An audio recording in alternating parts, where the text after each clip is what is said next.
বহু পার্শ্বীয় চাপে তটস্থ যুক্তরাষ্ট্র। চীনে চলমান আয়োজনে রাশিয়া, ভারত, উত্তর কোরিয়া আর ইরানের মতো দেশগুলো উপস্থিতি যেন অস্বস্তি আরও বাড়িয়েছে ইউরোপ আমেরিকার।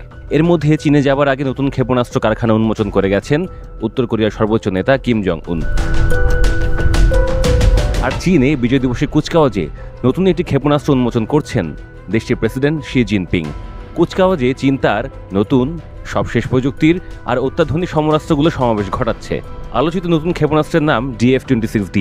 এটি একটি বিমানবাহী রণতরী বিধ্বংসী হাইপারসনিক ব্যালিস্টিক ক্ষেপণাস্ত্র। যুক্তরাষ্ট্র এটির নাম দিয়েছে গুয়াম ধ্বংসকারী।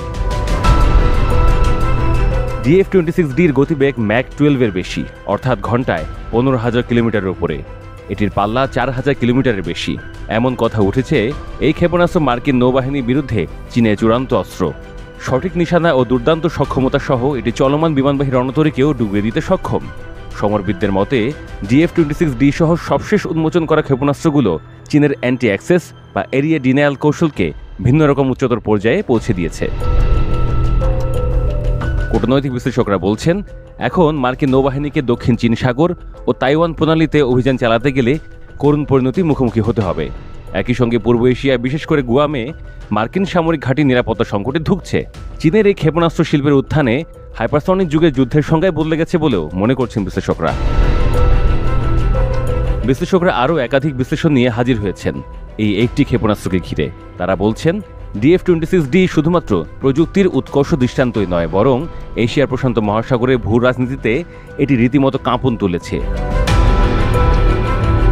প্রচলিত বিস্ফোরক তো বটেই, পারমাণবিক বোমা বহনে সক্ষম এই ক্ষেপণাস্ত্র ভয়াবহ নিবারক হিসেবে কাজ করবে। চীনের প্রতিবেশীদের মধ্যে যারা মার্কিন মিত্র ও সহযোগী, যেমন দক্ষিণ কোরিয়া, জাপান, ফিলিপাইন, তারা চীনকে হয় সমঝে চলবে, নয়তো ভয় পাবে।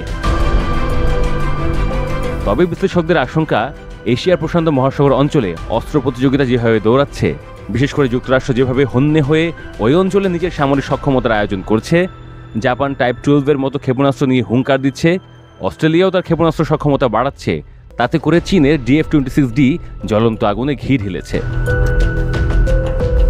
বিজয় দিবসে আজকের সামরিক কুচকাওয়াজের শুরুতে দেওয়া ভাষণে শি জিনপিং বলেছেন, অপ্রতিরোধ্য চীনকে কোনোভাবেই ভয় দেখানো যাবে না।